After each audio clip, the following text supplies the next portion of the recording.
They say death gives you clarity, but rebirth gives you power. When I came back 6 months before catching my wife with her ex-boyfriend, I thought I'd use that knowledge to save my marriage. Instead, I discovered something far more satisfying. My mother-in-law, Patricia Miller, is the woman who never thought I was good enough for her precious daughter. Had been having her own secret affair for 15 years. The same woman who lectured me about commitment and family values was sneaking around behind her husband's back with her tennis instructor. She thought her secrets were safe, buried under layers of country club respectability and social status. She was wrong. When I seduced Patricia and made her fall for me completely, watching her choose me over her own family's stability, Sarah's world didn't just crumble, it imploded. The woman who threw away our marriage for a high school fling had to watch her own mother do something far worse. And the best part, Patricia never knew I was playing a game she'd already lost the moment I opened my eyes in that hospital bed. Before we jump back in, tell us where you're tuning in from. And if this story touches you, make sure you're subscribed, because tomorrow I've saved something extra special for you. The sterile smell of disinfectant filled my nostrils as consciousness slowly returned. Machines beeped steadily around me, and fluorescent lights buzzed overhead in that particular way that only hospital lighting does. My head felt like someone had taken a sledgehammer to it, and when I tried to move, every muscle in my body screamed in protest. A nurse noticed I was awake and rushed over. Checking monitors and asking me questions, I could barely process through the fog in my brain. "Mr. Chen, can you tell me what year it is?" she asked, shining a small flashlight in my eyes. 24, I managed to croak, my throat feeling like sandpaper. "Good. Do you remember what happened?" The memories came flooding back like a dam bursting. I'd been driving home early from work, planning to surprise Sarah with dinner from her favorite Thai place. The rain was coming down hard. I was speeding because I'd gotten a strange text from Marcus telling me I needed to get home immediately. He wouldn't say why over the phone, just kept insisting it was urgent. I remember taking the turn onto Westlake Hills Drive too fast, seeing the headlights of an oncoming truck, and then nothing. But that wasn't the memory that made my blood run cold. It was what I remembered from before. Sarah straddling Jake Rodriguez on our kitchen counter, her real estate blazer thrown carelessly on the floor. The way she'd looked at him like he was everything she'd ever wanted, the same way she used to look at me during our first year of marriage. The sound of her moaning his name. The conversation I'd overheard when they thought I was still unconscious, after the accident, where she'd told him that maybe the accident was a sign that she should stop pretending to love me. The thing was, none of that had happened yet. According to the calendar on the wall, it was March 15th. I wouldn't catch them together until September. I wouldn't discover the affair for another 6 months. "Sir, you're having an anxiety attack. I need you to breathe slowly," the nurse was saying, but her voice sounded like it was coming from underwater. How was this possible? I remembered living through every agonizing detail of discovering Sarah's betrayal. I remembered the divorce proceedings, the way Patricia Miller had sat in that lawyer's office and told me I was lucky her daughter was being so generous in the settlement. I remembered Sarah moving in with Jake 2 weeks after our divorce was finalized, and the engagement announcement that showed up on my social media feeds 3 months later. But here I was, somehow back in March with a second chance I never asked for. The doctor explained that I'd been in a medically induced coma for 2 weeks after the accident. Traumatic brain injury, he said, but I was lucky to be alive. I'd called Sarah, of course. She'd been by my bedside every day, he told me, barely leaving except to shower and change clothes. What a devoted wife. When Sarah walked into the room that afternoon, her eyes red from crying, I felt nothing. No surge of love, no relief at seeing her face. Just a cold, calculating assessment of the woman who would destroy our marriage for a man she'd dated in high school. She rushed to my bedside and took my hand, pressing it to her cheek. "David, thank God you're okay. I was so scared I was going to lose you." The irony was almost laughable. She was going to lose me, just not the way she thought. "I'm fine," I said, studying her face. She was still beautiful, with her blonde hair pulled back in a messy bun, and those green eyes that had first captivated me at a coffee shop near the University of Texas campus 5 years ago. But now I could see things I'd missed before. The way her smile didn't quite reach her eyes when she looked at me. the slight tension in her shoulders, like she was carrying a burden she couldn't share. The doctors say you might have some memory issues for a while, she continued, squeezing my hand. But we'll get through this together.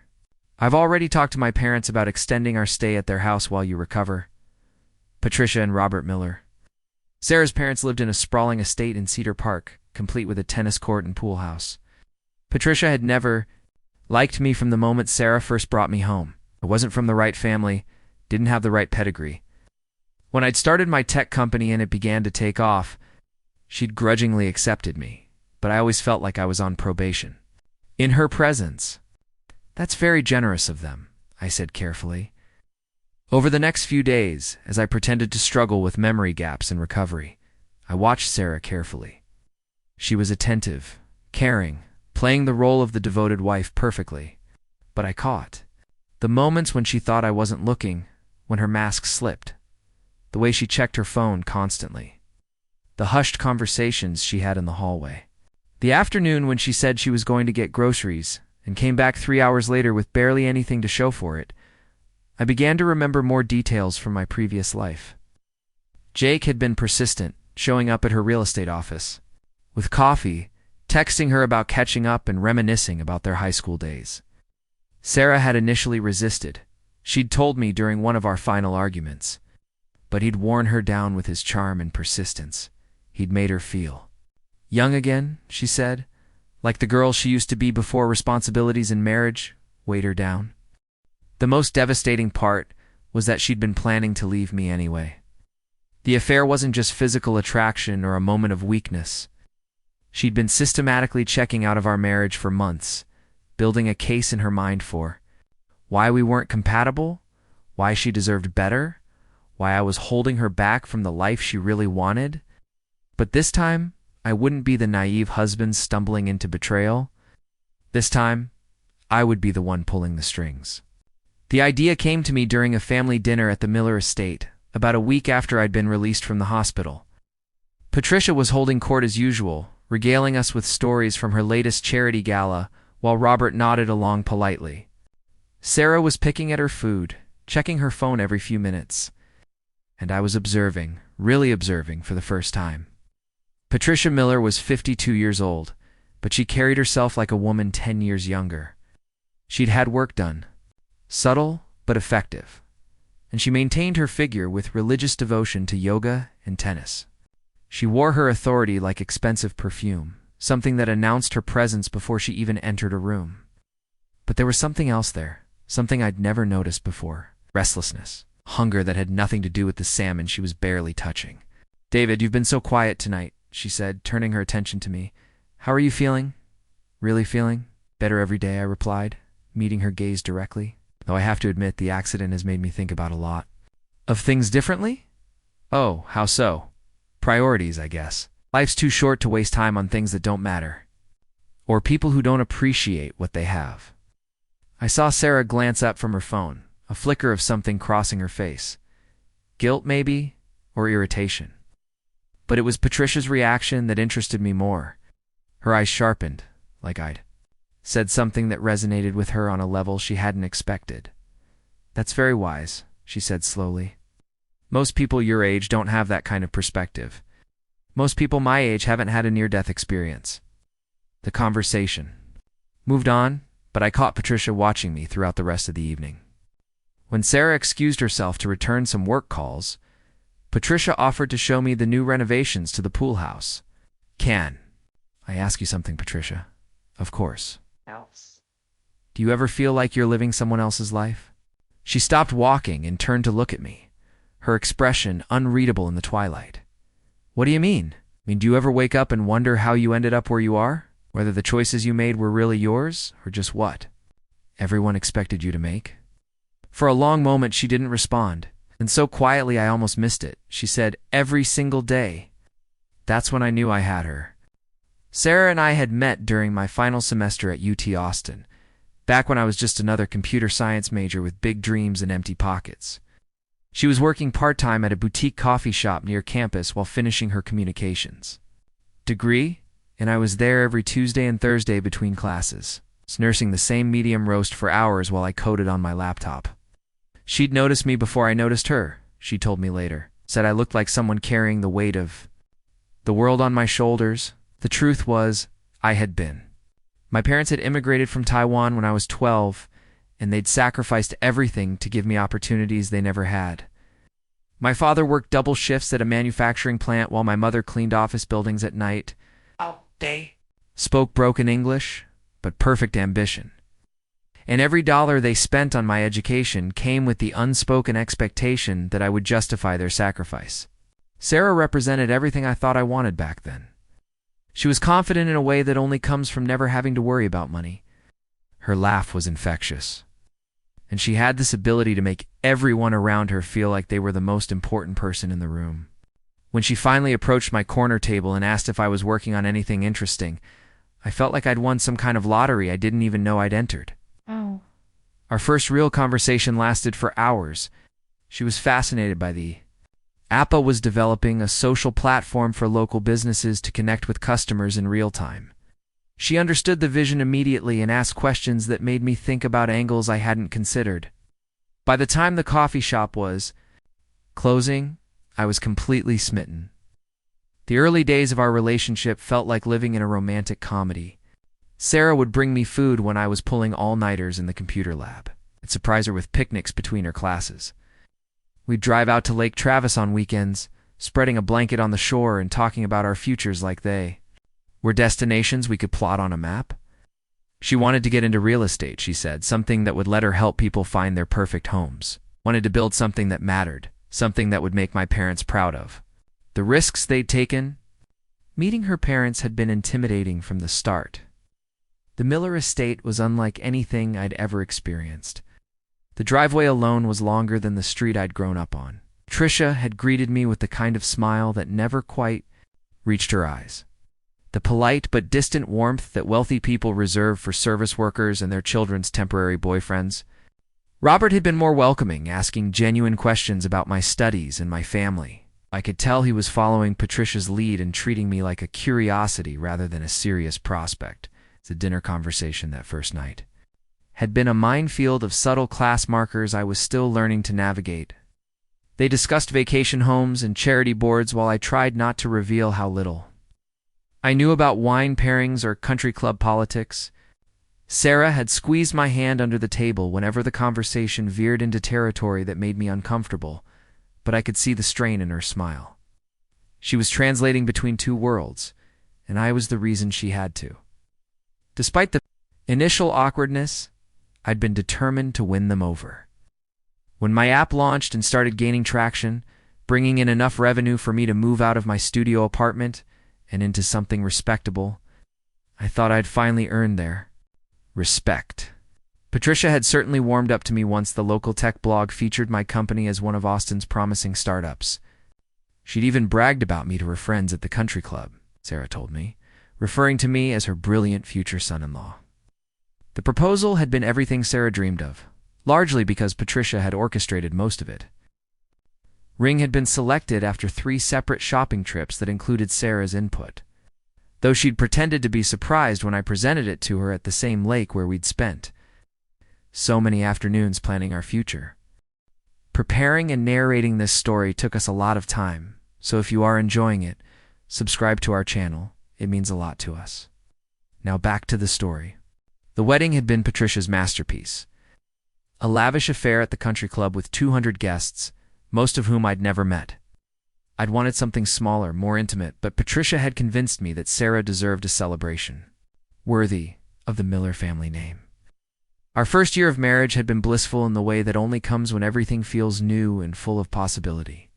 We'd bought a house in Westlake Hills, nothing too extravagant but solidly upper middle class, with enough space for the children we planned to have someday. Sarah had gotten her real estate license and joined a prestigious firm downtown.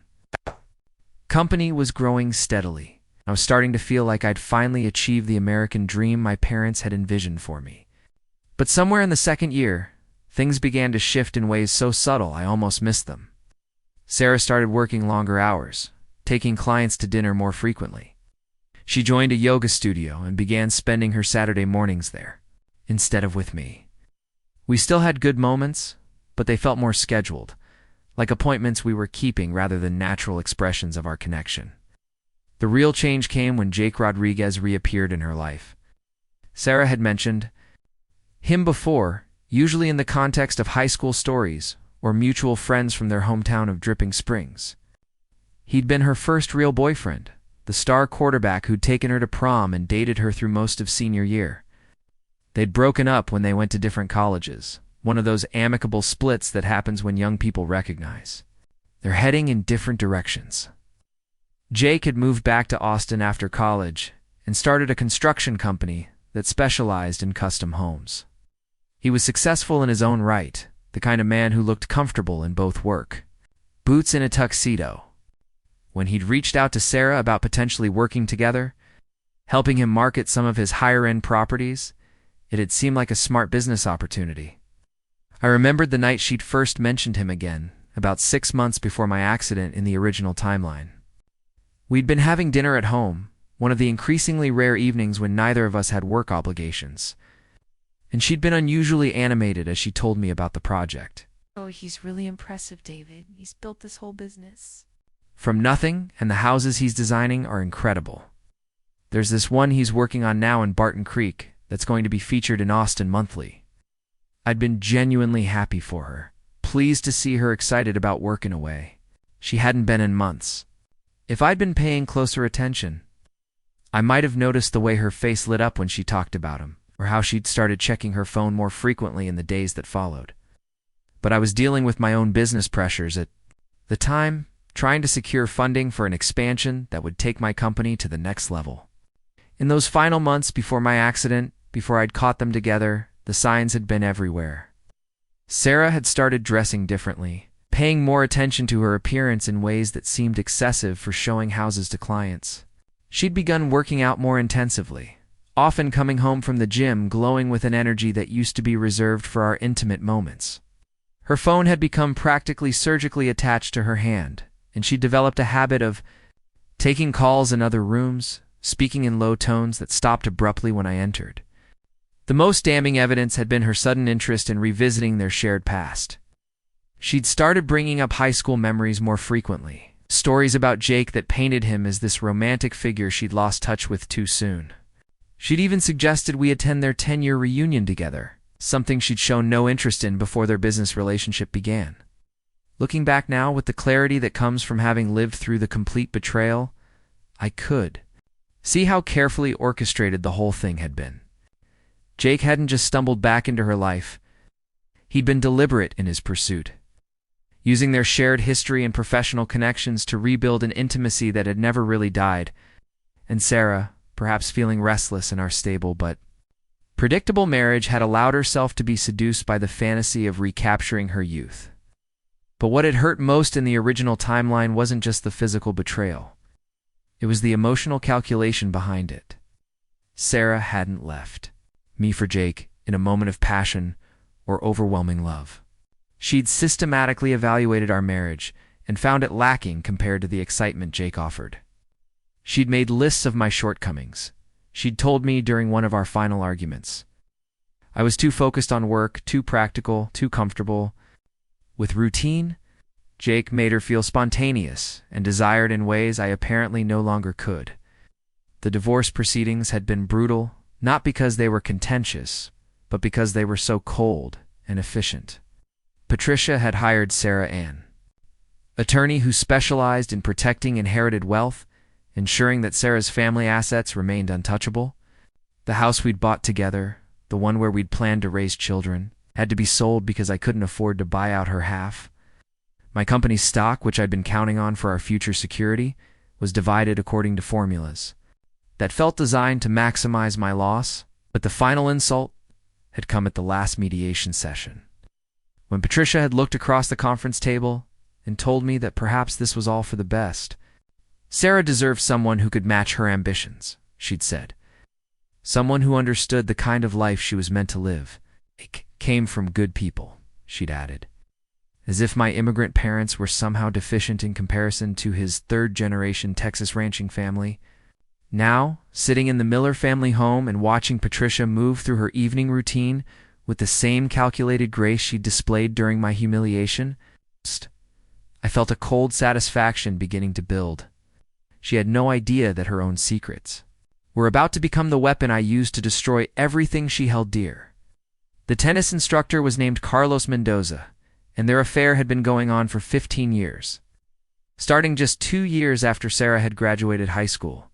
I'd discovered this detail during my investigation into the family's finances after the divorce.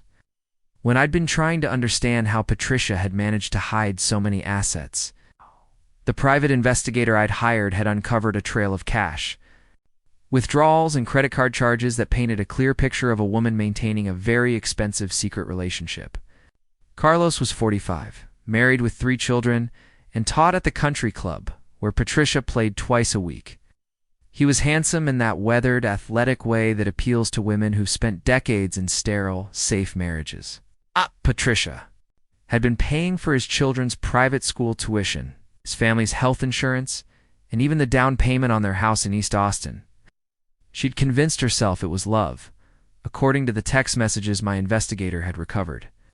But it was really just another form of ownership for a woman who was used to buying whatever she wanted. The beauty of my situation now was that I had months to plan instead of scrambling to understand what had already happened. I could be strategic instead of reactive, and Patricia, with all her pride and prejudice, was about to learn what it felt like to lose control of the narrative she'd spent her entire life carefully constructing. The transformation began with small gestures that seemed natural enough to avoid suspicion. During my recovery period, I made it a point to spend more time at the Miller estate, claiming that the quiet environment helped with my concentration and healing. Sarah was often busy with work calls and client meetings, which gave me perfect opportunities to engage Patricia in private conversations. I started by appealing to her intellectual vanity. Patricia prided herself on being well-read and culturally sophisticated, often name-dropping books and art exhibitions in conversation. I began bringing up topics I knew would interest her, discussing philosophy and literature with the kind of depth that clearly surprised her. When she mentioned reading Ananin, I casually quoted passages from her diaries about the complexity of desire and the suffocating nature of conventional relationships. The look of intrigue that crossed Patricia's face told me I was on the right track. Physical proximity came next, but it had to be subtle. I started joining her for morning coffee on the terrace, positioning myself close enough that our knees would occasionally brush when we shifted in our chairs. I offered to help with small tasks around the house, creating opportunities for brief touches that could be dismissed as accidental.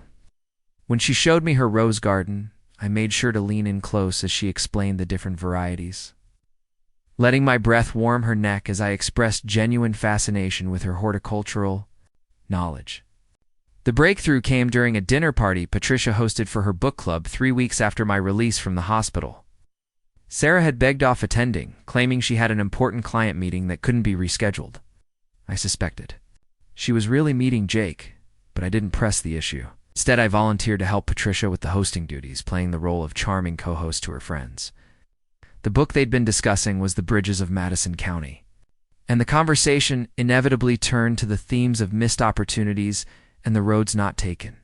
Patricia's friends, all wealthy women in their 50s who'd married for security rather than passion, seemed particularly invested in debating whether Francesca had made the right choice in staying with her family rather than running away with Robert. I think she was a coward, declared Margaret Hoffman, the wife of a prominent oil executive. She had one chance at real passion, and she threw it away for social conventions. Easy to say when you're not the one who has to live with the consequences, replied Linda Chen, whose husband owned half the commercial real estate in downtown Austin. She had children to think about, responsibilities. Patricia had been unusually quiet during this exchange, swirling her wine glass and staring out at the garden. When her friend Janet asked for her opinion, she looked up with an expression I'd never seen before, vulnerable and almost desperate. I think she said slowly that we all make choices based on who we think we're supposed to be, rather than who we actually are. And by the time we figure out the difference, it feels too late to change course. The silence that followed was heavy with unspoken understanding. These women had all made similar choices, trading authentic desire for social acceptance and financial security. But Patricia's words carried a weight that suggested she was speaking from particularly personal experience. After her friends left, I helped Patricia clean up, while Robert retreated to his study to watch the late news. We worked in companionable silence, moving around the kitchen with an ease that felt surprisingly natural. When we finished, instead of saying goodnight, I poured 2 glasses of the expensive bourbon Robert kept in his liquor cabinet and handed one to Patricia. "You seemed thoughtful tonight," I said, settling onto the leather sofa in their living room. Patricia kicked off her heels and curled her legs under her, a gesture that made her seem younger and less carefully composed than usual. "Did you ever read that book, The Bridges of Madison County? Years ago? I remember thinking Robert Kincaid was selfish. He knew Francesca was married, knew she had children, but he pursued her anyway." "Maybe that's what made him irresistible," Patricia said, taking a sip of bourbon. "The fact that he didn't care about the rules everyone else lived by, is that what you think? That passion requires breaking rules." She was quiet for a long moment, staring into her glass. "I think," she said finally, "that some people are born to live safely, and others are born to take risks. The tragedy is when you spend your whole life being one kind of person when you're really the other."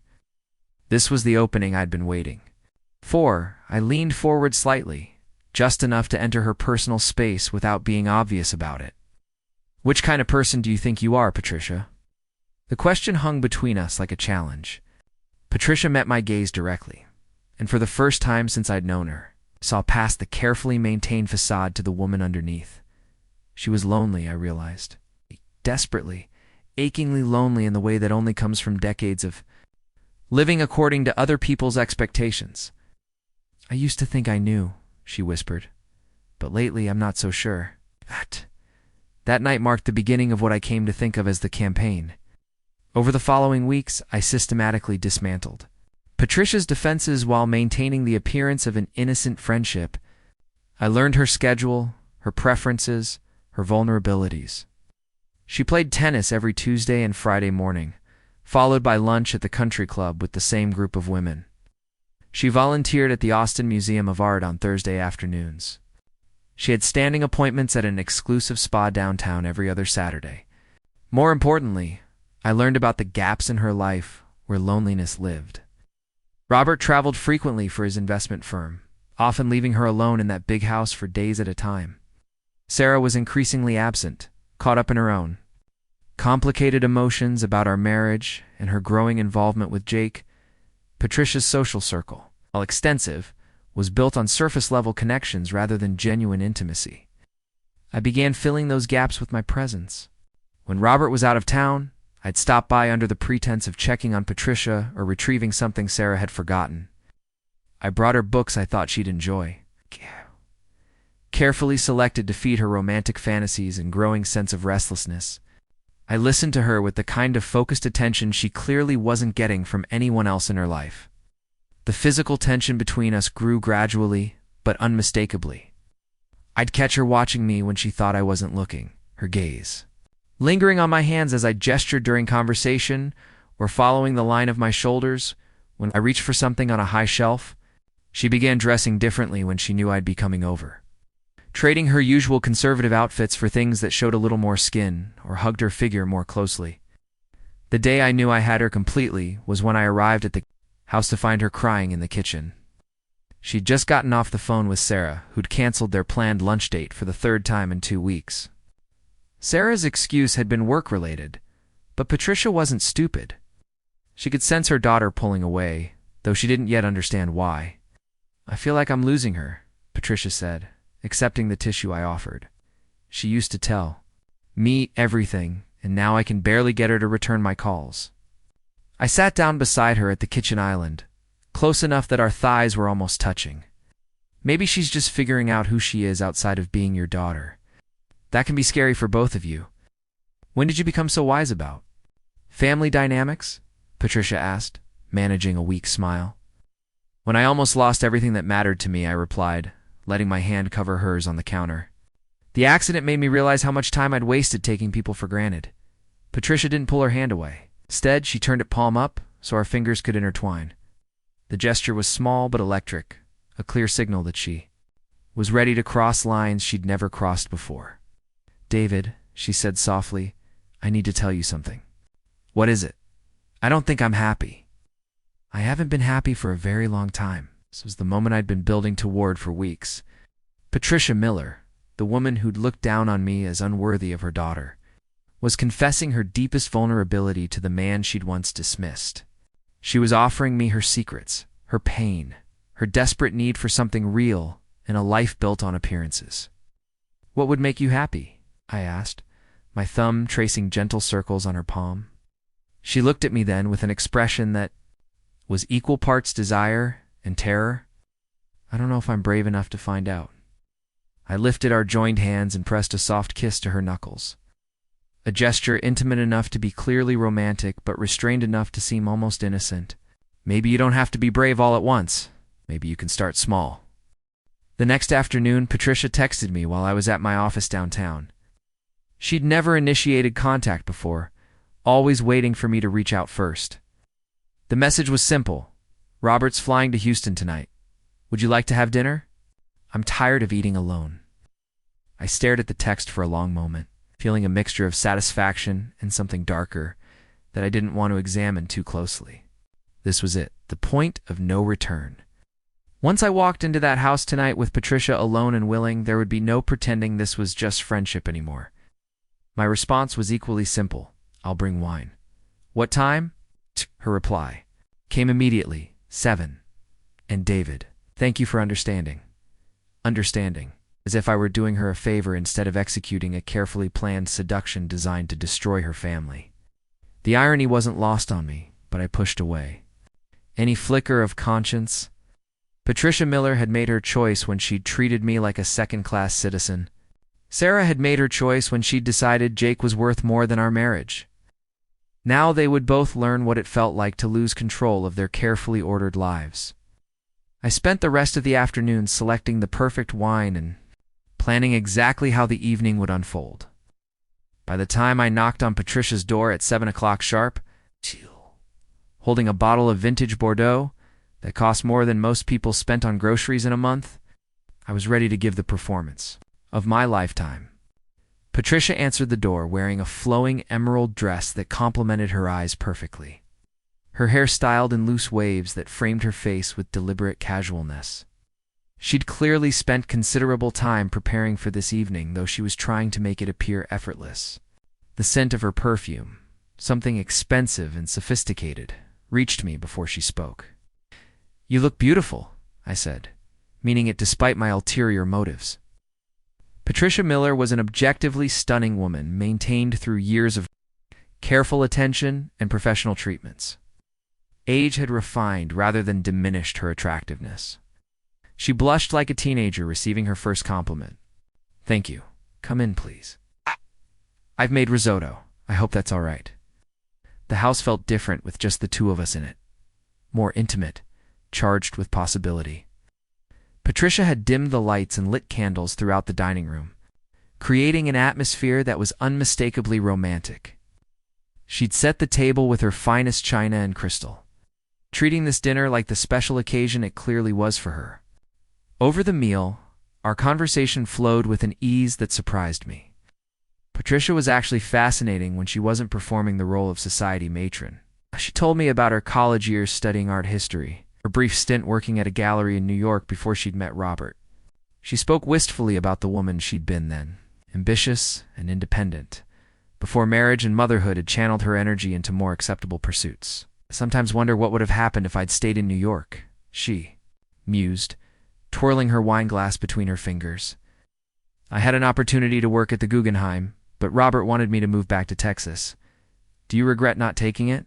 Patricia considered this carefully. "I don't know if regret is the right word, but sometimes I feel like I became someone I don't recognize. The dutiful wife, the perfect mother, the charitable society woman, all roles other people needed me to play. Who are you when you're not playing those roles?" She looked at me across the candlelit table. Vulnerability written across her. Features I'm not sure I remember anymore.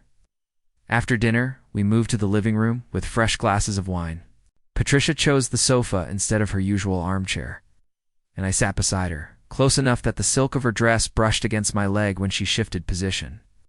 The physical awareness between us was becoming impossible to ignore. David, She said suddenly, "Can I ask you something personal?" "Of course. Are you happy with Sarah?" The question caught me off guard, not because I wasn't expecting it, but because of how directly she'd asked it. Patricia wasn't someone who typically dispensed with social niceties. "Why do you ask?" "Because you seem lonely sometimes. Even when you're with her, there's a distance in your eyes. It's like you're somewhere else entirely." The irony of her observation was staggering. If only she knew how far away I actually was. Living in a future where her daughter had already betrayed me and she herself had presided over my humiliation. "Marriage is complicated," I said carefully. "People change. Sometimes they grow apart without meaning to." "Yes," Patricia whispered. "Sometimes they do." The silence that followed was heavy with unspoken understanding. Patricia reached out and touched my hand, her fingers tracing the lines on my palm with gentle curiosity. "I keep thinking about what you said the other night," she continued, "about wasting time taking people for granted. I feel like I've been sleepwalking through my own life. It's not too late to wake up." She looked up at me then, her green eyes bright with unshed tears. "Isn't it? I'm 52 years old, David. I have responsibilities, commitments. People depend on me to be who they need me to be. And what about what you need?" The question hung between us like a dare. Patricia's breathing had quickened, and I could see the pulse beating rapidly at the base of her throat. She was balanced on the edge of a precipice, knowing that whatever happened next would change. "Everything I need," she said slowly, "to feel alive again. To remember what it's like to be wanted for who I am, not just what I represent." I leaned closer, close enough that I could feel the warmth radiating from her skin. "You are wanted, Patricia. More than you know." When I kissed her, it was soft at first, questioning. Patricia responded immediately, her hand coming up too. Cupped my face as she deepened the kiss with a hunger that spoke of years of suppressed desire. When we finally broke apart, she was trembling. "Shouldn't," she breathed, but her hands were already reaching for me again. "No," I agreed, "we shouldn't." But we did. What followed was passionate and desperate, Patricia clinging to me like I was the answer to prayers she'd been too afraid to voice. She moved with the enthusiasm of someone reclaiming a part of herself she'd thought was lost forever. Afterward, as we lay tangled together on the sofa, she traced patterns on my chest with her fingertips. "I haven't felt like this in 20 years, she confessed. "Maybe longer." "How do you feel?" "Terrified, exhilarated, guilty." Shakily, like I'm finally remembering who I used to be. Over the following weeks, our affair intensified with a speed that would have been alarming if I hadn't been orchestrating every step. Patricia threw herself into the relationship with the fervor of someone making up for lost time. She arranged her schedule around opportunities to see me, claiming charity meetings and shopping trips that didn't exist. She bought new lingerie, changed her perfume, started paying attention to her appearance in ways that made Robert comment approvingly on how radiant she looked lately. The guilty pleasure she took in our secret meetings was intoxicating to her. She'd always been the perfect wife, the model citizen, the woman who never stepped out of line. Having something that was entirely hers, something forbidden and dangerous, awakened a side of her personality that had been dormant for decades. But it was more than just physical attraction. Patricia began confiding in me about things she'd never told anyone. Her disappointment in her marriage, her fears about aging, her regret over the choices she'd made. She told me about Carlos, though she didn't know I already knew. The guilt over that relationship had been eating at her for years, she said, but she couldn't bring herself to end it because it was the only place in her life where she felt genuinely desired. "I know it makes me a terrible person," she said one afternoon as we lay in the guest bedroom of her own house, Robert away on another business trip. "Having an affair with a married man, lying to my husband, and now this with you. But I can't." Seemed to stop myself. "Maybe terrible isn't the right word," I replied, stroking her hair. "Maybe you're just human. Is that what you think? That this is just human nature? I think you're a woman who's been denying herself authentic connection for so long that when you finally found it, You couldn't resist. Patricia propped herself up on her elbow to look at me. Is that what this is? Authentic connection? The question required careful handling. Patricia was falling in love with me, that much was obvious. But she was also intelligent enough to sense when she was being manipulated if I wasn't careful. I know it started as something we probably shouldn't have pursued, I said. But yes, what I feel for you is real. It wasn't entirely a lie. I did feel something for Patricia, though whether it was genuine affection or simply satisfaction at how perfectly my plan was working, I couldn't say. The woman in my arms was vulnerable and desperate for connection. And despite everything she'd put me through in the original timeline, I found myself moved by her loneliness. But my sympathy didn't change my ultimate goal. Patricia Miller needed to learn what it felt like to lose everything, just as I had. And Sarah needed to watch her mother make the same destructive choices she herself was making. Needed to see the hypocrisy of a family that preached commitment while practicing betrayal. The moment I'd been waiting for came 6 weeks into our affair. Sarah had been growing increasingly suspicious of her mother's behavior, noting the new clothes, the mysterious absences, the general air of secretiveness that had settled over Patricia like a second skin. She'd made several comments about her mother seeming different lately, though she couldn't put her finger on what had changed.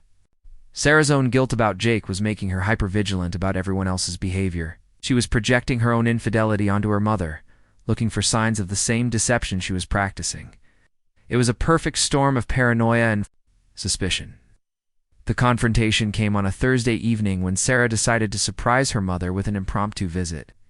She used her key to let herself into the house, calling out as she entered.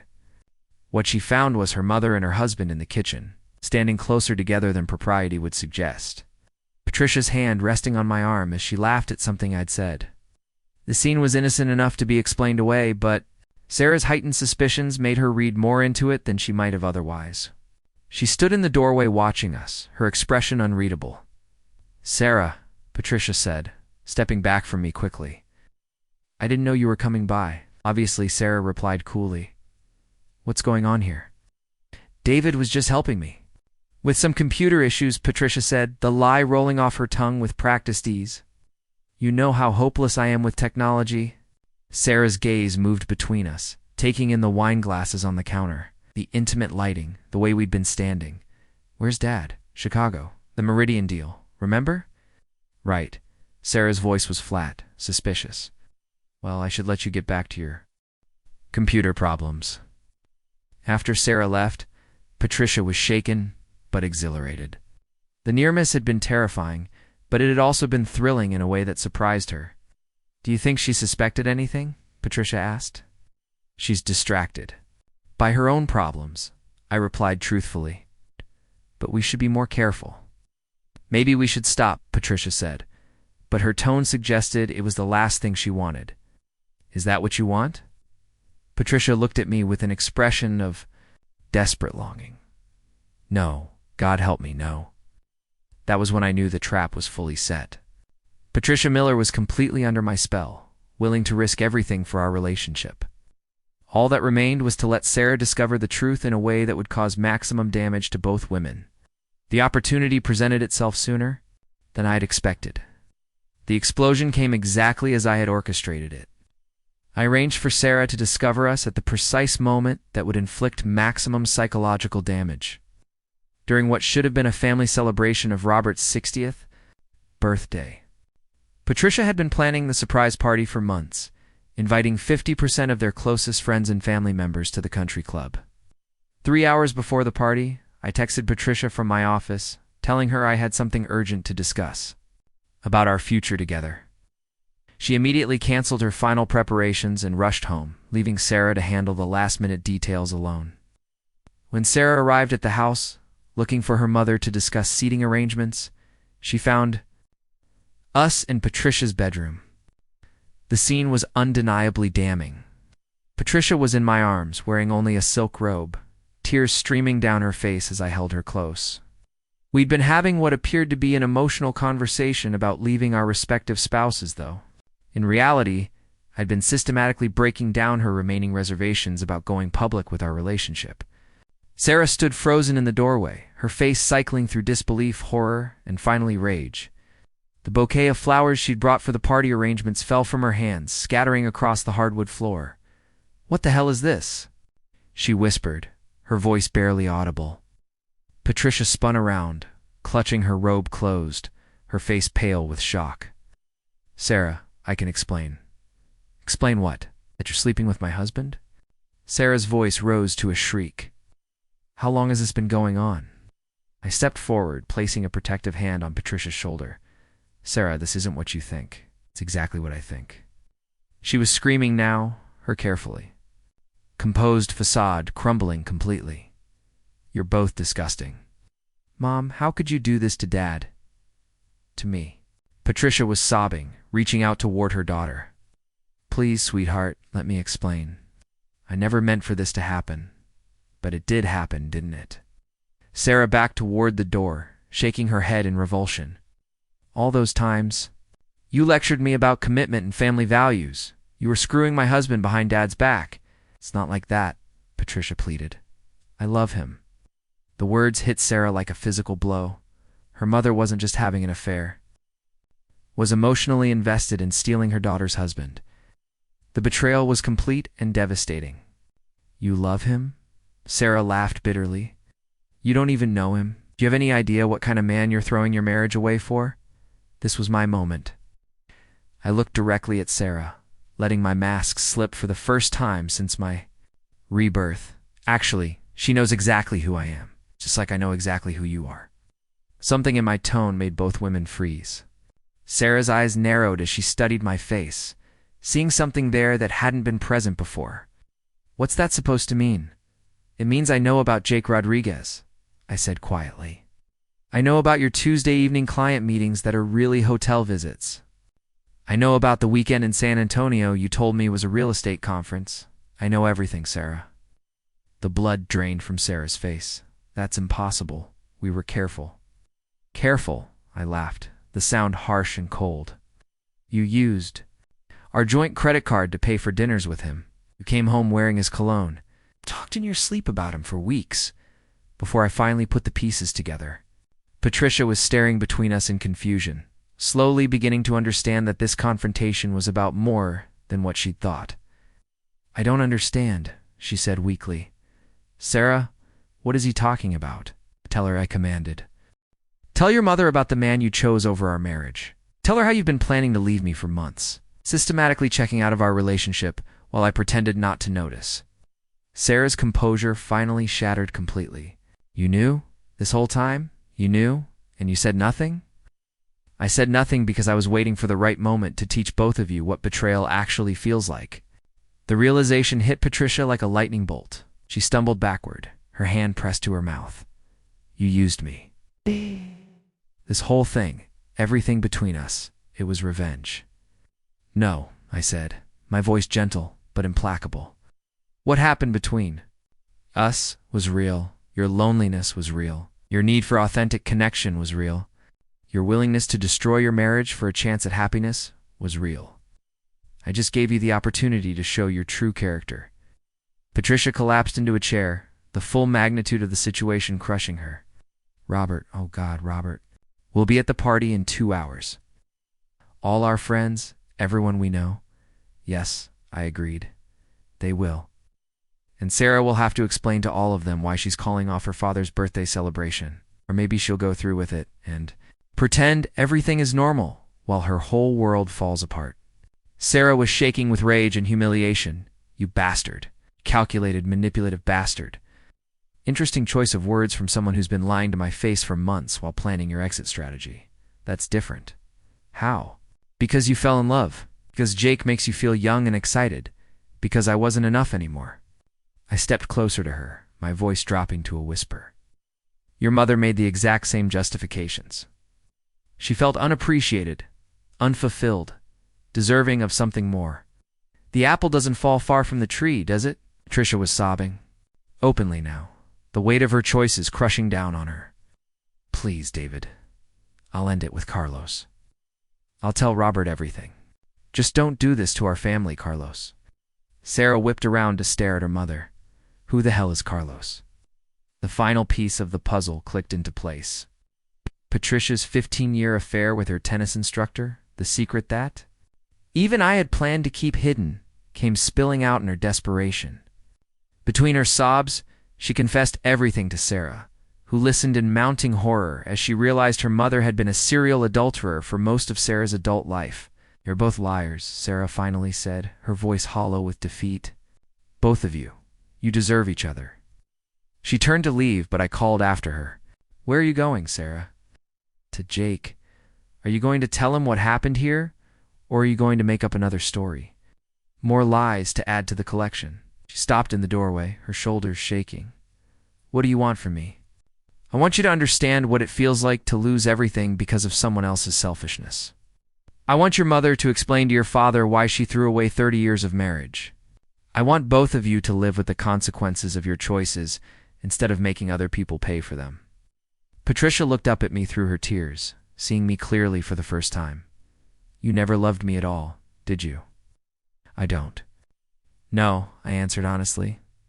"Maybe I did, in my own way. But I loved my wife more, and she chose someone else. So I chose you. The party never happened." Robert returned home that evening to find divorce papers waiting for him and his wife of 3 decades gone.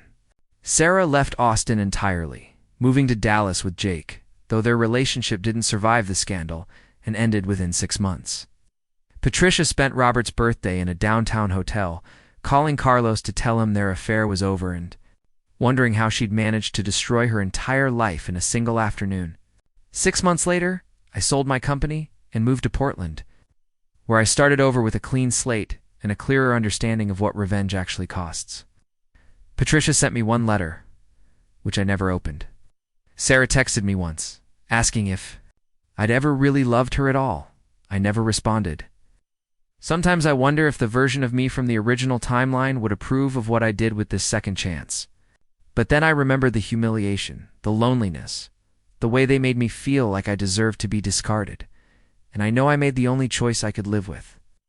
They wanted to rewrite the story of my life, so I rewrote theirs instead. Up. Next, you've got 2 more standout stories right on your screen. If this one hit the mark, you won't want to pass these up. Just click and check them out.